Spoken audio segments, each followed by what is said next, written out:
unang-una sa lahat, sa ating mga atleta, sa inyong mga pamilya, welcome sa Palasyo. And the honor is mine, the honor is ours to be able to welcome you, such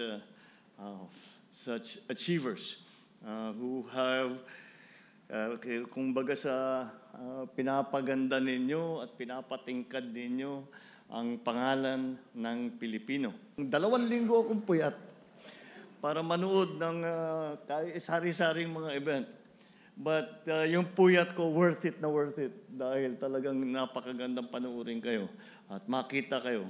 At yung performance ninyo na naging bunga sa taon-taon na sakripisyo ng sarili ninyo, ng inyong mga coach, mga trainer, mga nutritionist, at lalong-lalo ng mga pamilya ninyo. And yet, you have shown the spirit of the Filipino, the determination of a Filipino, and the excellence of the Filipino spirit. And that's what you have shown for us today. What we should do is really recognize all the athletes. So, lahat naman ng atleta natin, bigyan na natin basta nag-Olympian. Bigyan natin tigi 1 milyon. Di ba?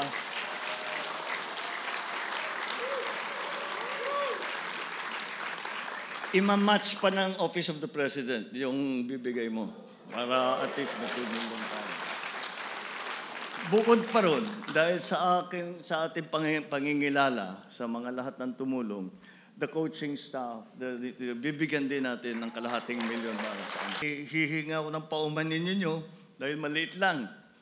At alam ko na yung 1 milyong piso, halimbawa, ay ikumpara mo sa inyong sakripisyo. Ikumpara ninyo sa inyong pinagdaanan. Ikumpara ninyo, napakaliit lang. Pero ngayon lang, ito yung gagawin natin. They did it on their own. Siyempre, meron tumutulong. Kuminsan yung gobyerno nakakatulong. Pero walang formal na struktura para tulungan yung ating mga atleta. And that's what we are going to establish now. So, I ask all of you to tell us, what is it that you need? Saan kayo, nung sa pag-training ng mga atleta natin, saan kayo nahirapan? Ano hindi ninyo magawa na maitutulong namin? You tell us.